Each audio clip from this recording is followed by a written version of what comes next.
Hey everybody, CW here, Card Wolf, because I'm always on the hunt for great cards. And you see the template before you know what that means. It is Friday's episode of Dorking with Dice. We do it here every Friday on the channel. Get this big pink D20 out. What do we do with it? We roll it, and the numbers correspond to the 20 packs here in the magic box, which just looks like a plain ordinary box, I know, but believe me, it is filled with magic because it is filled with vintage baseball packs. All of these come from the 80s and 90s, and a lot of good packs in here. I had to refill the box this morning. I think we opened up 5 packs last week, so I had to find some new packs to put in here, and I dug deep into my collection and put some stuff in here that we've never opened on the channel before, that you may never have seen open before. Some pretty interesting packs I found to add into the box, and I hope we pull some of those today. 20 vintage packs, and the 1, 10, and 20 spots are especially good. The number 1 pack, if we roll a 1, we get to open this 1985 Topps wax pack. Looking for a Kirby Puckett rookie, Roger Clemens rookie, lots of other great cards in there, including plenty of Hall of Famers. In the number 10 spot, we've got this very unusual pack. You do not see this one very often. It is a 1995 Bowman pack.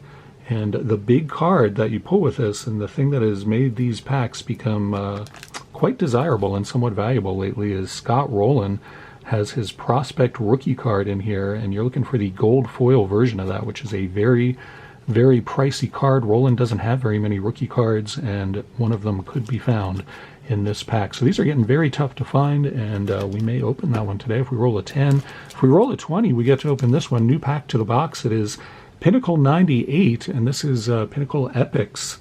So these are pretty cool packs as well. You don't see these very often. I've only ever opened one of these on the channel. It was, I think it was like last year around this time, but I thought I'd put another one in here. These were pretty high-end product when they came out. You can see these were $3 a pack back in 1998, which was, that was a lot for a pack of cards. Usually packs were like $1.19 or something back then, but $3 for one of those. So we'll see how we do. Before we roll any of these, I want to open this other pack I showed you the other day of Pacific 1999. I just didn't want to put it in the box because I'm pretty sure this one's going to be bricked as well, but also didn't feel like it was something I needed to keep in my collection, because I think the cards inside are just going to be, you know, the same as the cards that I opened in the other pack I showed you this week. So I just thought I'd bust this open, get this out of the way, and just kind of see. These are, I guess, a little less bricked. The ones in the middle feel quite bricked. This one on the end, which is Wade Boggs, actually, although that does have a lot of ink loss there. That's too bad. That's a nice Wade Boggs towards the end of his career with the Devil Rays, you see there. But you can also see it looks like he's batting through snow, or I don't know, somebody threw a drink on him or something. I'm not sure. But that's the problem with these. There's the back of it in case you were curious.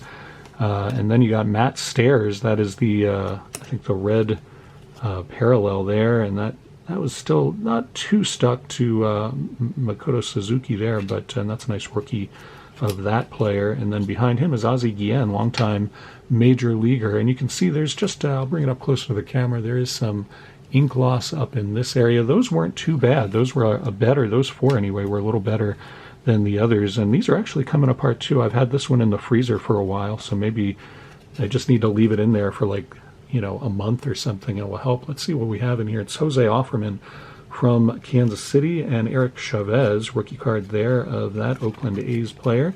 And we got Craig Wilson, another rookie card there from the White Sox, Roberto Kelly, and then our last card is stuck to Kelly, and that is Brian Hunter, which is a lot of ink loss there.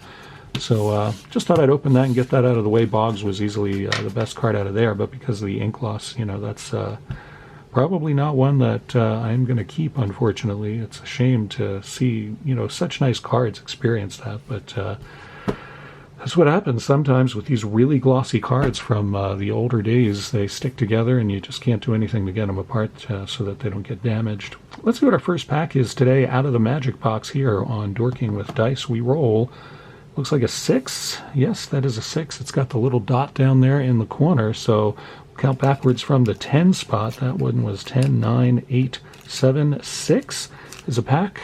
that we have opened before on the channel. It's 1990 Bowman Baseball, and this is the second year that Bowman did cards, and I can feel the gum in there is really, it feels like it's going to be really stuck to the card on top, whatever that may be. Let's find. No, it came off. I guess the pack was just really tight. That gum didn't seem to want to move, but there it is. So I'll set that over there because I do not eat the vintage gum on this channel. And we'll start off with David Cohn, who looks, I don't know, David Cohn looks a little coy there, or maybe like he's up to something. That's kind of a weird expression on David Cohn's face, I have to say. I don't trust it, that's for sure. Jeff Montgomery hanging out by the batting cage, and Adam Peterson. We got Larry Anderson, a lot of pitchers in this pack. There we get a hitter, Greg Briley from the Mariners. A checklist card, because no episode of Dorking with Dice would be complete without a checklist card. Got to have that. Johnny Ard from the Twins. I don't remember him. Then we get to play Guess the Player. That looks like Kevin Mitchell to me. What do you guys think? Maybe it is Kevin Mitchell. Let's find out. Let's look at the back here. It is Kevin Mitchell. So I was right about that one. Set that aside for Goody G. I know he's a big Giants fan. May not have that one. Earl Hershiser there. Good pitcher for the Dodgers for many years. Mike Flowers from the Yankees.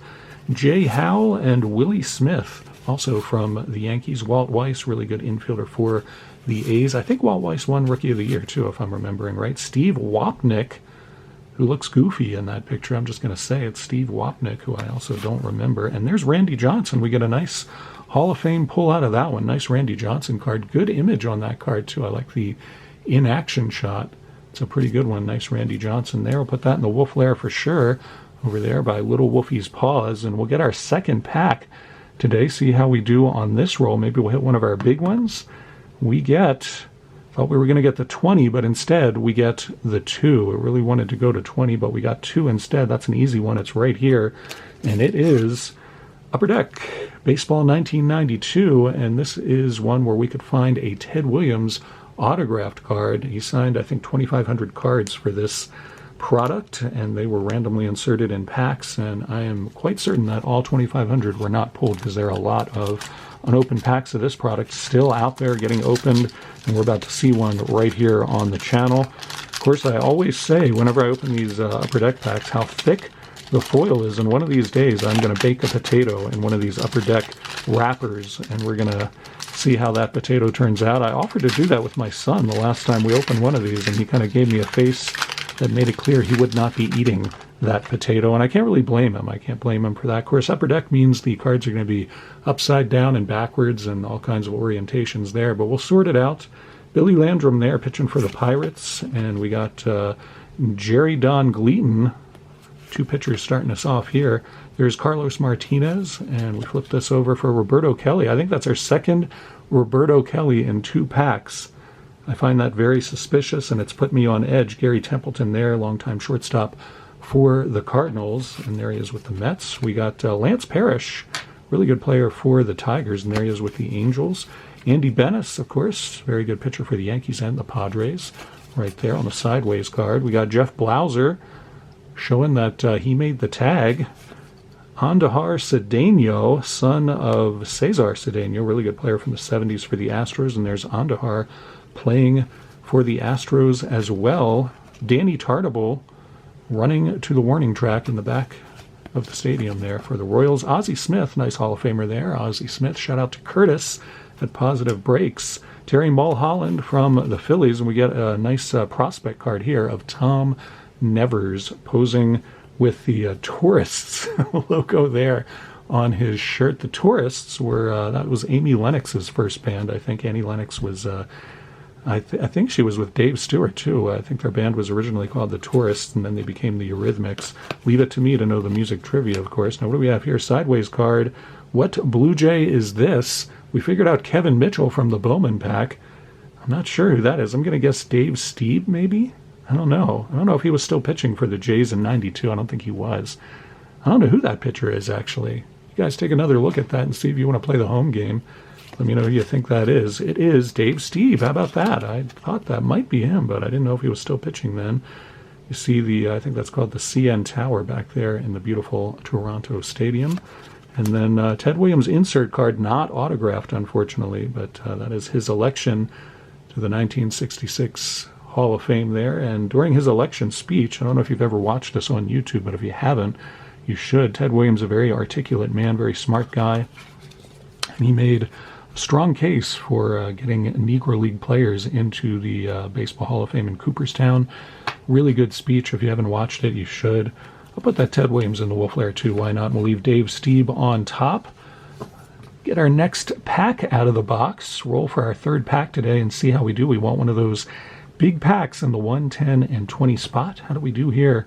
We get number 15. 15, usually we get a 17, and I kind of put a big pack in the 17 spot too, but we'll see how we do with 15. We'll start in the 10 spot, and then 11, 12, 13, 14, and 15 is 1991 Topps. 1991 Topps came in two formats. You had the wax packs, which is what you have here, and they also came in sort of cello wrappers. They were sort of plastic wrappers that pretty much peel right apart when you open them up. I think Topps was trying to figure out if they were going to convert to the kind of packs that everybody sees today, which are sealed and have the sort of, I don't know what they're called, the edges, the sort of corrugated edges on both sides. So anyway, we got one of the wax packs from 1991, and we'll see what we get out of here. This is back when Topps was still putting gum. I think, I'm trying to remember if this was the last year they put gum in the packs or not, but I think it was. And there is some disgusting gum from 1991 that we will not be imbibing. We're going to flip this over and see if I can. No, I'm not quite sure how this is arranged, but we start off with a Hall of Famer, so that can't be all bad. It's Alan Trammell, the great shortstop for the Tigers. Alan Trammell, put that one in the Wolf Lair, no question. Jimmy Gantner from the Brewers, longtime Brewer and a favorite of some of the viewers to this channel, from what I understand. Kurt Young. Eric Davis, excellent player for the Reds. Bill Long from the Cubs. We got a sideways card of a record breaker, and I believe that is another Ryne Sandberg. Man, I've been pulling Ryne Sandbergs lately like it's my job. I mean, it's just nuts. I don't think I have that one. I have to see if Average Joe has that. I'm sending him some Sandbergs I got graded. If you did not see yesterday's episode, my grading returns from SGC, and I got to spoil it for you, but it is worth watching. I think you'll enjoy seeing how I do with that. Nice Sandberg card. John Barfield and Kurt Millard, #1 draft pick for the Pirates. This card feels weirdly thick. I think it's just because it has a wax residue on the back. I'm not really sure. Here's the sweepstakes card. We throw that away. Ray Lankford from the Cardinals there, and he's looking. Look at that expression. It looks like he knows which pitch is coming, and he's gonna, I don't know, maybe he read the signal from the catcher or something. Bobby Thigpen. Dave Hollins from the Phillies, another Philly right after that, and Vaughn Hayes. Rob Deere, our second Brewer card of the pack. Frank White, really good second baseman for the Royals for a long time. Frank White, very good player for them. And Terry Mulholland. Is that the second Terry Mulholland card? It might be. I don't know. We're having Roberto Kelly and Terry Mulholland issues today. Put that over there, roll another pack, see if we can hit one of those big ones. What are we going to get out of our fourth pack from the Magic Box? It is number 14. 14, I think we just pulled 15, if I'm not mistaken, so 14 is really easy to find. It's right here. It is Donruss, and that is also 1991, I believe. 1991 Donruss. We'll see how we do here. Of course, puzzle piece in here, not bubblegum. It is a Willie Stargell puzzle from that year. This is our fourth pack out of the Magic Box today, and this pack is really sealed. I mean, good heavens. I don't know. This is one of the better sealed Donruss packs I've ever opened, man. That was a tough one to get open, and the wrapper is actually sticking to the puzzle piece. Man, what happened to this pack? It is strange. Fortunately, I'm not that enamored of the puzzle pieces, so if it was going to stick to something, that's okay that it sticks to that one. I'll put that off to the side. My son sometimes does interesting things with those, and we'll put that wrapper away. Jeff Brantley from the Giants starts off this pack. 1991 Donruss, of course, with the bright blue borders. Very distinctive look for that product. Kevin Brown and Calvin Schiraldi started out with the Mets, I think, and then he went to the Padres, and that is out of focus.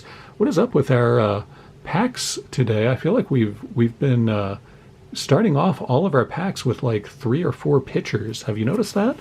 It's very strange. And there's Mike Schooler, our 4th pitcher in a row out of this pack, and another one there with Joe McGrain from the Cardinals. Another one with Jeff Robinson. What is that, 6 pitchers to start off this pack?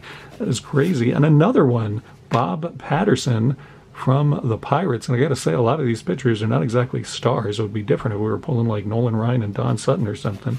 We got Juan Berenguer, who was a pretty good pitcher. There he is with the Twins. That is, I believe, our 8th pitcher in a row out of this pack. It's an all-pitcher pack until Steve Lake, who was another part of the battery. He was a catcher for several teams. There he is with the Phillies. Another pitcher, we get back to it there, with Mark Knudsen from the Brewers. And another one, John Franco. This is nuts. I don't think I've ever seen a pack that has so many of one position. We get a nice Diamond Kings card here of Cecil Fielder. Pretty nice card there. I don't think I've ever pulled that one before either. I'm not a big Cecil Fielder collector or anything, but shout out to Lisa Z. I know she likes the Tigers and is enamored of him. Mike McFarland, another catcher. This is a weird pack, I got to tell you. Marquise Grissom, there's a good player. Very good player for the Expos. Really good hitter and base stealer, Marquise Grissom. And we finish off with Chet Lemon. Good player there, too. Always liked Chet Lemon. Came up with the White Sox.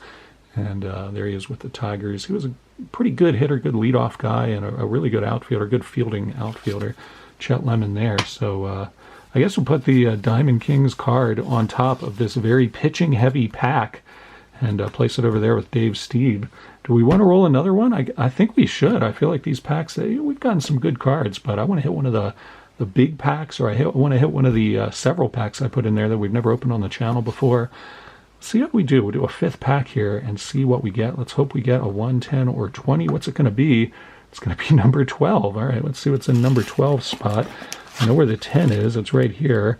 11 and 12. Oh, well, this is definitely one you've seen me open. I just opened a bunch of these. I opened several of these this week. Opened a brand new box of 1993 score. So you're going to see another pack today of this. Of course, we're looking for the Derek Jeter rookies, so that is an exciting thing about this pack. And also looking for, you get a score select stat leader. Those green cards are very sweet cards, and I hope that we get one of those and some other nice inserts that we can pull out of here. So it's a nice pack. It's just that you guys have just seen me open a bunch of these, so I don't know how exciting it will be for you, but let's see how we do. Hopefully it won't be all pitchers again. We start off with Jose Lynn, so that's a good sign, which is not something you usually say about a Jose Lynn card. But there it is. Andre Dawson, there's a nice Hall of Famer for us. Andre Dawson with the Cubs, put that in the Wolf layer. Pete Incaviglia with the Astros. Of course, he came up with the Rangers and then stayed in state, going over to the Astros. Dan Walters there looks pissed about something. Dan Walters looks annoyed. I don't know what he's so annoyed about, but there he is. Carlos Hernandez and Eric Fox fielding the ball in the outfield for the A's. Ivan Rodriguez, that's the second time we've seen that card, I believe. And no matter how many times I see these all-star caricature cards from this set, they just have not grown on me. I think they're hideous, and the artist should have his artist's license revoked.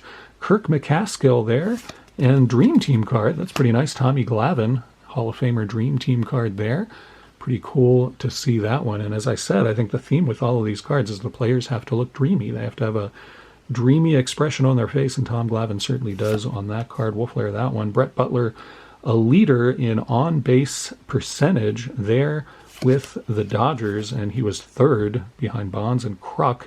And 4th was another new Hall of Famer, Fred McGriff. Nice to see that. Mike Piazza, rookie Mike Piazza card. I forgot about him being in this set as well. So that's a nice rookie prospect of a Hall of Famer there. Put that in the Wolf layer. Why not? Ryan Klesko, rookie prospect. That's a pretty sweet card, too, if you're a Braves fan. He was a really good Braves player for several years there. Nice rookie prospect card of him. Mark Lewis and Phil Plantier with Boston. John Kruk, there he is right there. The winning physique of John Kruk. And Bernard Gilkey taking a lead, or maybe he's about to steal base. I don't know. But there you go. I'll leave Ryan Klesko rookie prospect card on top. Why not? So there you have it. 5 packs out of the Magic Box. And you got a bonus pack to begin with, the Pacific 99 pack, just because I felt like opening that. So a lot of great packs left in that box, man. I put in a whole bunch of new packs that we've never seen before, and of course the 3 special packs. We got to get to those too. So Dorking with Dice next week should be pretty good. I'll see if I can find some more pretty good packs, some other ones that maybe we've never opened on the channel, and cram the box full with those. Hope you guys have some great weekend plans. It is Friday, of course, and I hope you have some great stuff coming up. It's supposed to be 100 degrees here this weekend, which I am not looking forward to. I'll tell you that right now. But hopefully we will make it through and it won't be too bad. I'll see you back here on Monday for, I assume we'll do Monday mail day. Actually, I haven't checked my stash of mail, but we'll see how that goes. We'll do Monday mail day and start off the week right here on the Card Wolf Network. You guys take care. Have a great weekend. And as always, happy collecting.